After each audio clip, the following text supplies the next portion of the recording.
आजकल सारे बंदे लंबा होना चाहते हैं, चाहे वो जेनेटिक्स का दिखावा हो, लड़कियों के सामने रॉब जमाना हो या फिर डोमिनेंट दिखना। और मानो या ना मानो, इंटरनेट में इस पे बहुत बड़ी तरीके से पुश लगाया है। जैसे हाइट बढ़ाने का कंटेंट वाइल्ड फायर की तरह इंटरनेट में छाया हुआ है। बट अनफॉर्चुनेटली इंडिया का एवरेज मेल हाइट 5 फुट 4 से लेकर 5 फुट 6 ही है, डिपेंडिंग ऑन डिफरेंट स्टडीज। ये हाइट ज्यादा नहीं है, इसलिए इंडिया में हाइट को लेकर कंटेंट इतना ज्यादा बन रहे हैं। अब कुछ बंदे कहेंगे कि नॉर्थ इंडिया में पंजाब और हरियाणा के साइड हाइट ज्यादा है। हाँ ज्यादा है, पर मैं इंडिया में ऑन एवरेज बात कर रहा हूँ, ना ही किसी रीजन का स्पेसिफिक। और जितना भी हाइट है नॉर्थ इंडिया का, वो एक स्पेसिफिक रीजन का है। इस तरीके से अगर यूरोप में देखें स्पेसिफिकली कुछ रीजन, जैसे कि नेदरलैंड हो गया, तो उस रीजन का हाइट इंडिया के स्पेसिफिक रीजन के हाइट से भी ज्यादा है। बात घूम फिर के वही आ जाता है कि इंडिया का एवरेज हाइट वर्ल्ड के मुकाबले कम है। अब बहुत सारे इंटरनेट गुरुज ने आपको बहुत सारे फेक ड्रीम्स बेचे होंगे, ये टेक्निक, वो टेक्निक, वो कर लो, ये कर लो, और पता नहीं फलाना ढिमकाना बहुत सारे कुछ, जिसके चक्कर में इंडिया का भोला भाला पॉपुलेशन फंसता जाता है। पर सच बात यह है कि हाइट 80 से 90% जेनेटिक्स का ही खेल है। 10 से 20% ही बाकी एक्सटर्नल फैक्टर, डाइट वगैरह आता है, पर 80 से 90% तो जेनेटिक्स ही है।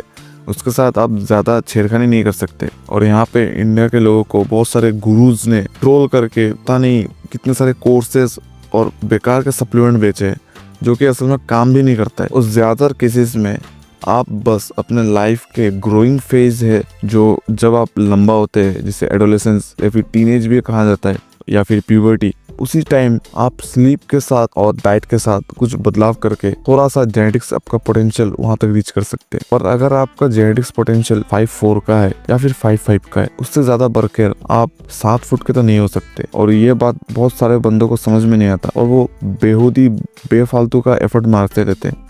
हाँ, एफर्ट मारने से काम हो सकता है, पर अनरियलिस्टिक चीज तो आप अचीव नहीं कर सकते। और मेरा बातें थोड़ा हार्श लग सकती है, पर सच तो सच है ना। और इसके अलावा जितने भी गुरुज या फिर बंदे आपको फेक टेक्निक्स या फिर ढिमकाना बेच रहे हैं, लगभग 90 से 95% चांसेस है, 95 का 99% चांसेस है कि वो फेक, सैडली। और हाँ, मैं ग्रोथ हार्मोन्स उन सारे टाइप की चीज़ों की बात नहीं कर रहा, क्योंकि लेट्स बी रियलिस्ट, अगर आप ये वीडियो देख रहे हैं, ना ही आप ग्रोथ हार्मोन लेने के फाइनेंशियल स्टेटस में पहुंचे हो जहाँ पर आप उसको अफोर्ड कर सकते हैं, ना ही आप उतना लिक्स लेना चाहते हैं आपके बॉडी के साथ और एक्सपेरिमेंट करके देखें। बट आप एक ऐसा चीज को भूल रहे हैं जिससे आपका हाइट 1 से 2 इंच तक बढ़ सकता है, जो कि सब में है, और वो उसका यूज नहीं कर रहे, और उनके आंखों के सामने उनका हाइट घटता जा रहा है। बस एक फिक्स से आपका हाइट 1 से 2 इंच बढ़ जाएगा, और वो है आपका बैड पोस्चर। देखो, आजकल सारे बंदे फोन, डेस्कटॉप और पढ़ाई करते करते स्लाउची हो गए, जिसके वजह से उनका जो पोटेंशियल हाइट है, वो अगर उन्होंने अचीव भी कर लिया, उसके बाद भी वो दिखाई नहीं देता है, और लोगों को लगता है कि वो शॉर्ट है, क्योंकि वो स्लाउच करते हैं। इसके वजह से आप छोटे दिखते हैं। और इसको फिक्स किया जा सकता है कैसे? गुड पोस्चर के साथ। अगर आप बस अपना पोस्चर ठीक कर ले कुछ इस तरीके से, तो आप देख ही रहे जैसे 1 से 2 इंच आप एडिशनल गेन कर रहे हैं। ज़्यादा कुछ करने की ज़रूरत नहीं है, पर फिर भी लोग ये भूल जाते हैं, और बैड पोस्चर उनके लाइफ का एक हिस्सा बन जाता है। अब देखिए, एक बिगिनर के लिए पोस्चर ठीक करना और उसे मेंटेन करके रखना, क्योंकि posture end of the day कोई एक्सरसाइज नहीं है, ये नाम से पता चले एक पोस्चर है जिसे आपको हमेशा पूरे लाइफ के लिए मेंटेन करना है। अब मैंने भी अपने पोस्चर को बहुत हद तक फिक्स किया है मेरे खुद के अंदाज से। आप अपने घर में नॉर्मल चिन टक्स करके भी अपना पोस्चर ठीक कर सकते हैं, और इसके लिए आपको ज्यादा कुछ करने का जरूरत नहीं है। मैं मिलता है तो आपको फुटेज दिखा दूंगा। और एक है जो मैं खुद यूज करता हूँ, वो है कैट पोज या फिर कोबरा पोज। वो एक स्ट्रेचिंग है, जो आप रोज करे तो आपका बैक स्ट्रेटन आउट हो जाएगा। पर सबसे ज़्यादा इफेक्टिव जो मुझे लगा, वो एक्टिवली अपने माइंड को रिमाइंड करना कि बैक को स्ट्रेट करके रखना है, बैठना है, खाना है और चलना है। और ये पहले आपको मुश्किल लग सकता है, पर अगर आपने एक बार इसको मास्टरी कर लिया तो आपको बहुत ज़्यादा हेल्प हो जाएगा। क्योंकि एक्सरसाइज आप जितना भी कर ले, पर एक्टिवली याद रखना सबसे ज़्यादा बढ़िया है, क्योंकि पोस्चर तो पोस्चर है, हमेशा करना ही है। तो अगर एक्टिवली आपको रिमाइंड करके रखे अपने ब्रेन में, तो आप हमेशा सीधा रह पाएंगे। और इसके कुछ तरीके मैंने निकाले हैं। सबसे पहले कुछ घर में कोई पोजीशन या फिर कोई जगह जहाँ पर आके ही आप पोस्चर ठीक कर ले, क्योंकि पहले पहले आप वो हमेशा रख नहीं पाएंगे।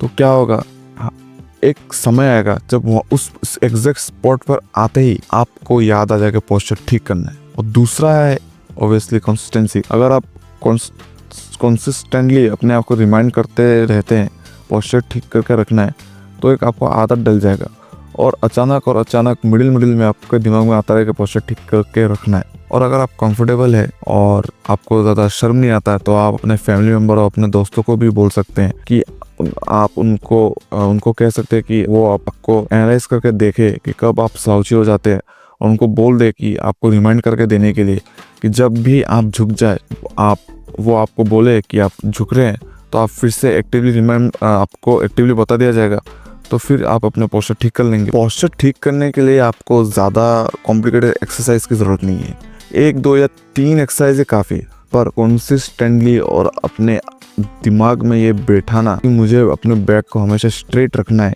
इनिशियली वही सबसे ज़्यादा मैटर करता है। और ये एक छोटी टिप की मदद से आप अपना पोस्चर ठीक कर सकते हैं, जिससे आपको हाइट का बेनिफिट तो होगा ही, तो आपके लिए विन विन है। क्योंकि पोस्चर अगर खराब है तो बहुत सारे बीमारियां posture related, bone related, back related, spine related आपको बुढ़ापे में हो सकता है, जो कि बिल्कुल भी अच्छी नहीं है। और अगर आपका पोस्चर बहुत ज़्यादा ही ख़राब है और ठीक नहीं हो रहा है और लग रहा है कि कुछ डिफेक्ट है, क्योंकि देखने से समझ आता है, छोटा मोटा डिफेक्ट भी अगर ठीक नहीं हो रहा है आपको लग रहा है, तो कायरोप्रैक्टर या फिर फिजियोथेरेपिस्ट को विजिट ज़रूर करें।